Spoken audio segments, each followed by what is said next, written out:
Bonjour à tous et à toutes, chers adhérents de BHC. Aujourd'hui, une biographie du Bach. C'est qui le Bach? Le Beit Hadash. Le Beit Hadash, il s'appelait Rabbeinu Yoel Sirkish. Il était il y a 400 ans. Et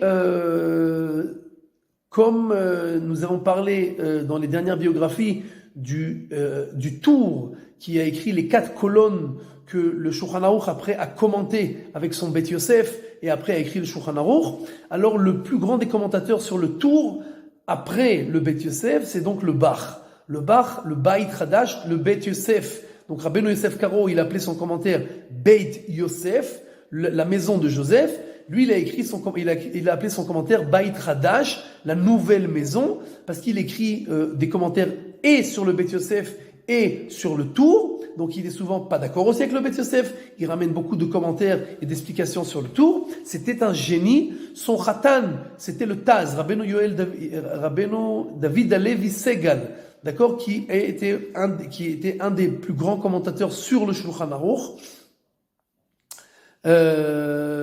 Petite anecdote intéressante, quand le Taz était un élève du Bach, et le Bach faisait souvent chez lui des Souda Shlishit. Le 3e repas de Shabbat, il amenait ses élèves et ils mangeaient ensemble.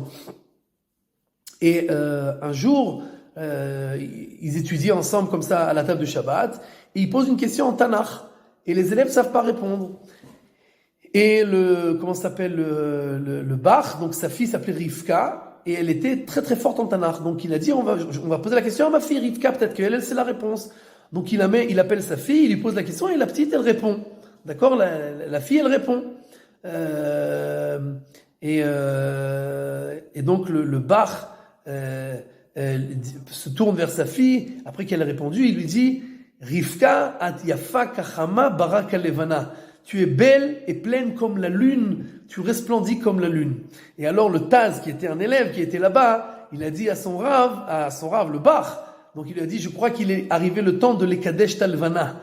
Maintenant, l'Ekadesh Talvana, ça veut dire faire la bracha qu'on fait Motzai Shabbat sur la lune, mais ça veut dire aussi l'Ekadesh, c'est Kiddushin, c'est se marier. Et la Levana, comme il a appelé sa fille Levana, elle est comme la lune. Donc il a fait une allusion, et finalement ils se sont véritablement mariés. Quoi qu'il en soit, le Bach donc a écrit un monument, d'accord. Son commentaire, c'est quelque chose de principal pour comprendre le Tour et la halacha, et pour comprendre à quel point son commentaire était précieux dans ce monde-là. Un jour, il a demandé à l'élève de son gendre, le Taz, donc il avait un élève qui s'appelait le Megalé Amukot, qui était un génie et un grand sadique, et il lui a dit, je veux que tu passes sur mon bouquin et tu m'écris des annotations, tu me dis que t'es pas d'accord, qu'est-ce que tu penses, etc.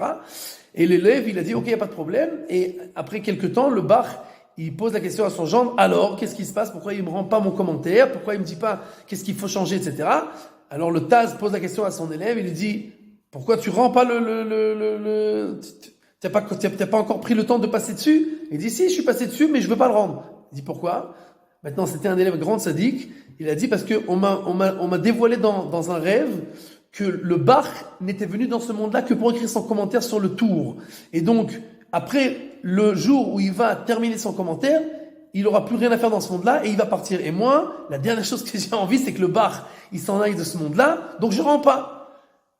Le Taz rend le message à son beau-père. Le beau-père, il dit, ça m'intéresse pas. Si je suis venu dans ce monde-là pour ça, alors je suis venu pour ça. Il reprend ses écrits, il imprime, et effectivement, il décède quelques jours après que le livre sorte à l'impression.